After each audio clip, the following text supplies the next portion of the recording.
Hey, look. A back scratcher. There's something useful. Oh, I need to scratch my back. Dad, can I scratch my back? I want it. Need to scratch my back. Do you? So I don't think you needed to until I found it.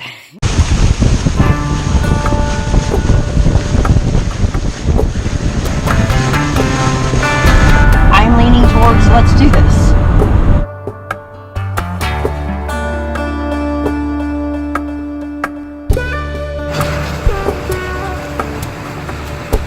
Get that tractor involved. The last one.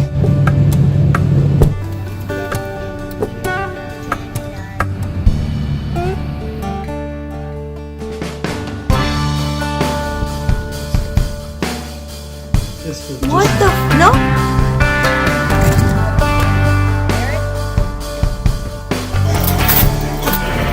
What?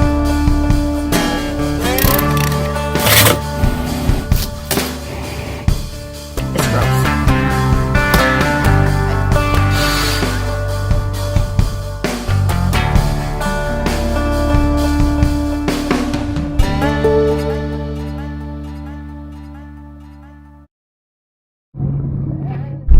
Previously on Off-Grid Sailing, we sold all of our belongings and our home in Texas and traveled across the country toward our boat in Canada. We're in Canada, that's the Canada flag. But would our journey end at the border? What we anticipated to be a routine check-in at the border turned into a 6-hour intense interrogation by the immigration officers who wouldn't go camping, much less understand living a nomadic life on a sailboat with kids. Shane was forced to empty the contents of the truck and the trailer. In the end, we were denied entry and forced back across into the United States. Too late to find a motel room for the night, we were relegated to sleeping in our truck. Oh, and Naya's phone mysteriously stopped working. We were told we would only be allowed entry if we left half of our belongings in the United States. So once again, we unloaded and reloaded the trailer. Now, temporarily in Fort. Continue on New Brunswick 1 East for 148 miles. Let's try this again. Success! We need a break before we continue on.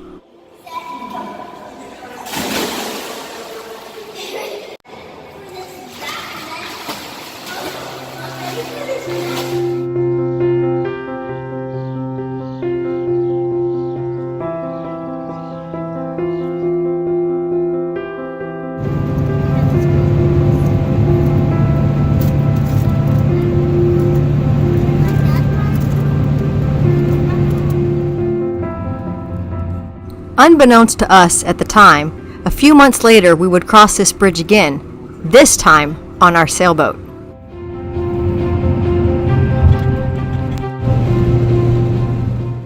The last few hours of the first part of our journey took us through the beautiful and remote countryside of Cape Breton, Nova Scotia, on the way to our final destination of Shetty Camp, a small fishing town on the northwest coast of Cape Breton. It is here where we would spend the next few months preparing for phase 2 of our journey. Summertime in Shetty Camp turns this place into a tourist mecca. We found this gem of a long-term rental on Kijiji.com. It fit our budget, and that's all. That is an old farmhouse for sure. This farmhouse, which was built in the 1950s, left much to be desired. I grew up in a house that was built in 1908 and was much nicer. I think this is the master bedroom. The more we looked over the place, the more the regret built inside of us. We started checking around. There was nothing we could afford. We're very incentivized. Yeah, we are. Maya has her own room. Yeah. Come on. Now it was time to reveal this tragedy to our children.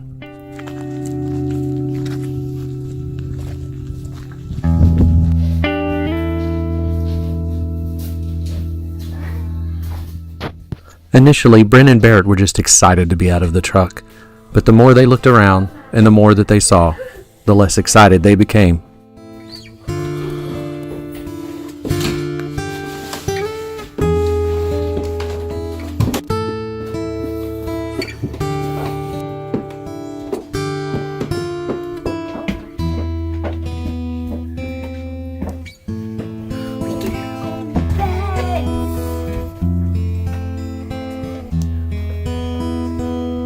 Got a chair over here. Yeah. There's a live bug stuck to that. Alive. Yeah, there's a bee up here by the window. Those bees, they turned out to be wasps. They lived in the walls and they were coming out all the time. Every night, we would get calls from the children. Come kill it!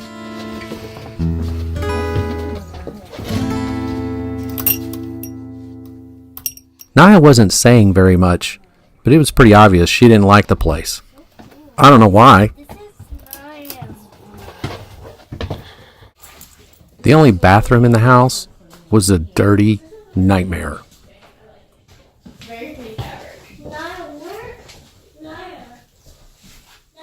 Little did we know, there were already squatters occupying this house. This was the first of our many run-ins with our new roommates. Kill it. You wanted us to What the No, I don't want that in the fucking house! No, she said something about just... Oh my god! No.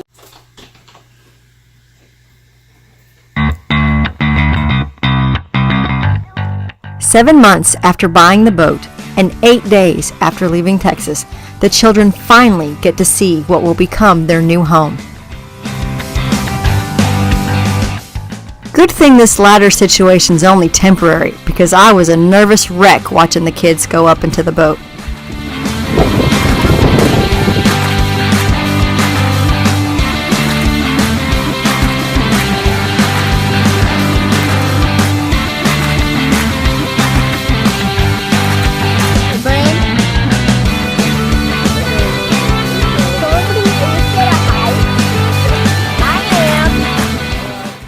So Naya, what's your initial impression of the deck? First time on the boat. The deck is nice, but this part right here isn't. I mean, it's duct taped. But otherwise it's cool. It's really big. Yeah?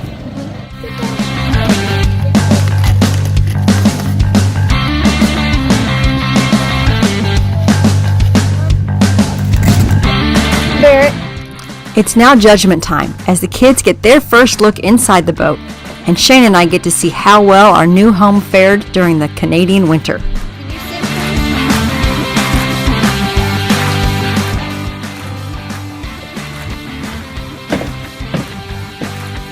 Thanks.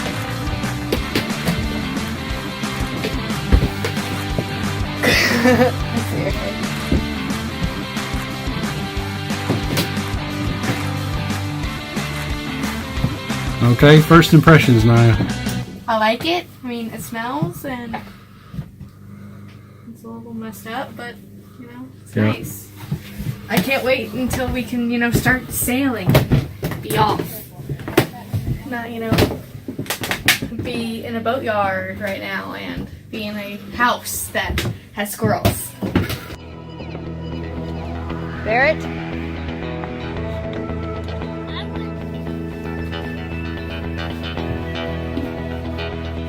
Take your hood off, please.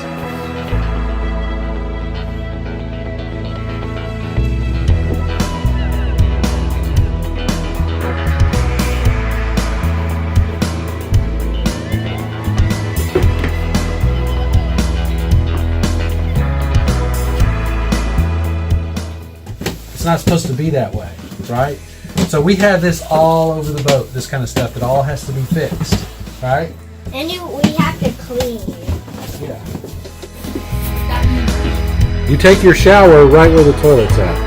I think that's What do you think? I love it. That's your own bathroom. Just like you guys had in another house. You gotta turn the knob. Work that needs to be done, right? So we're gonna need your help doing this work. So while Daddy replaces the engine, which is underneath here, You guys are going to work on the other stuff that Yep. needs to be done. And I need my tool belt. You will need your tool belt. And I don't know what I'll be using. You'll be You using can- another tool belt with some tools. Oh, yeah. All right? But there's lots to do in this boat. All needs to How be come you done. just have to do the engine? We have to do everything else. Because the engine's going to take me a long time to do. And it has to be done. Yay. Okay?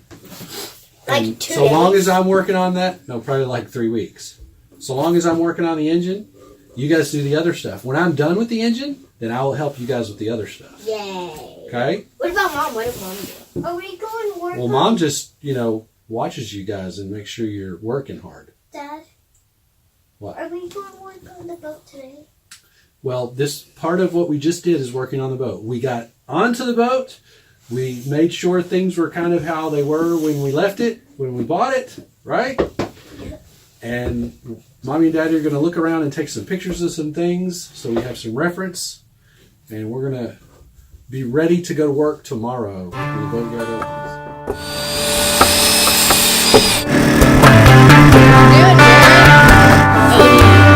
You're right, man.